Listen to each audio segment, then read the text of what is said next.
teman-teman. Jadi pada kesempatan kali ini saya akan membacakan puisi. Yang pertama itu saya akan membacakan puisi yaitu yang berjudul Jendela Ibu, karya Djoko Purnomo. Waktu itu saya sedang mencari taksi untuk pulang. Entah dari arah mana munculnya seorang sopir taksi. Tahu-tahu sudah memegang tangan saya, meminta saya segera masuk ke dalam taksinya. Saya duduk di jok belakang, membelakangi kenangan. Harum rindu bersama senja di depan jendela. Ia sopir yang periang. Saat taksi dihajar kemacetan, ia bernyanyi-nyanyi sambil menggoyang-goyangkan kepalanya yang gundul. Tambah parah macetnya, tambah lantang nyanyinya, tambah goyang kepalanya.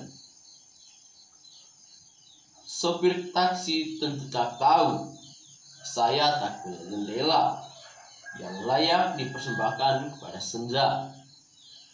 Jendela saya seperti hati saya, dingin, murah, ringkih, takut melihat senja tersungkur dan terkubur di cakrawala.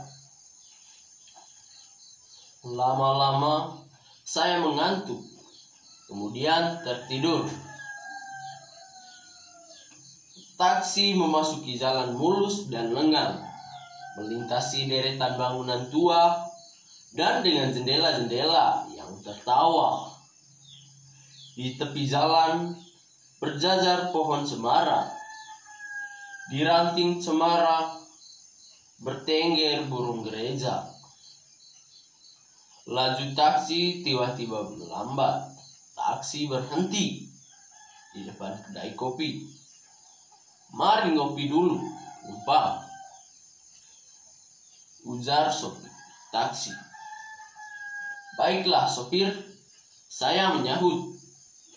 Aku berserah diri menuruti panggilan kopi. Di kedai kopi telah berkumpul beberapa sopir taksi beserta penumpang masing-masing. Mereka dilayani seorang perempuan tua yang keramahannya membuat orang ingin datang lagi ke kedainya. "Urip iki mung mamir ngopi," ucapannya seraya menghidangkan secangkir kopi di hadapan saya, lalu menepuk-nepuk pundak saya. Wajahnya yang damai dan matanya yang hangat segera mengingatkan saya pada ibu.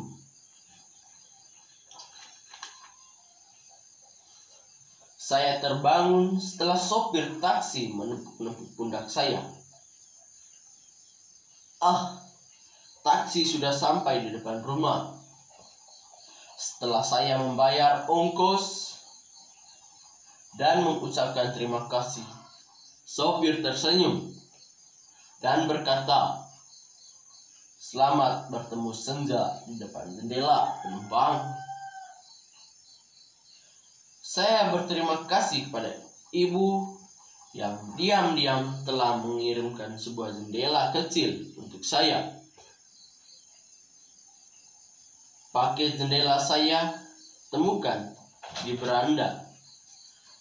Saya tidak pangling dengan jendela itu. Jendela tercinta yang kacanya bisa memancarkan beragam warna. Ibu suka duduk di depan jendela itu malam-malam. Cahaya langit memantul biru pada kaca jendela. Ketika malam makin mekar dan sunyi kian semerbak, ibu melantunkan tembang Asmardana dan mata ibu sesekali terpejam. Ibu menyanyikan tembang itu berulang-ulang sampai anak-anaknya tertidur lelap. Saya pasang jendela kiriman ibu di dinding kamar. Cahaya hitam pekat membuat kaca jendela perlahan memuncullah cahaya remang diiringi suara burung dan gemercik air sungai. Jendela saya buka, lalu saya duduk tenang ditemani secangkir kopi. Saya dan kopi terperangah ketika cahaya berubah terang.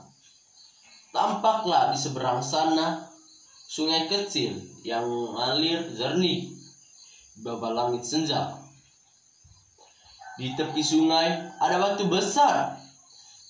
Saya lihat sopir taksi saya sedang duduk bersila di atas batu besar itu, mengindungkan tembang asmara dan kesukaan ibu. Kepalanya yang gundul berkilauan. Itu saja puisinya teman-teman. Jadi makna yang saya ambil dari puisi ini yaitu menggambarkan perjalanan emosional dan spiritual seorang anak yang merenungkan kehadiran ibu melalui pengalaman naik taksi. Jadi amanat dari puisi ini adalah merenungkan tentang kehadiran ibu, kenangan dan simbol-simbol yang mewakili hubungan antara seorang anak dan ibunya.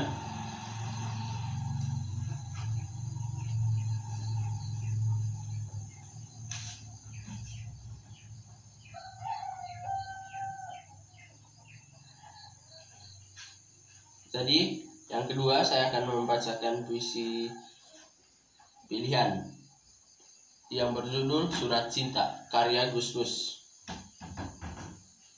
Bukankah surat cinta ini ditulis ke arah siapa saja, seperti hujan yang jatuh ritmis menyentuh arah siapa saja. Bukankah surat cinta ini berkisah melintasi lembar bumi yang fana, seperti misalnya gurun yang lelah dilepas embun dan cahaya. Jadi itu saja puisinya teman-teman. Jadi di sini saya akan membacakan maknanya. Makna dari puisi ini adalah tentang surat cinta yang ditulis kepada siapa saja dan berjalan lebih jauh dari pemula. Surat cinta ini menyentuh arah siapa saja, seperti hujan yang jatuh ritmis menyentuh siapa saja. Surat cinta ini berkisah melintasi lembar bumi yang fana, seperti misalnya gurun yang lepas embun dan cahaya. Makna dari puisi ini adalah surat cinta yang tidak tetap, setiap saat melintas dan berubah seperti hujan dan gurun.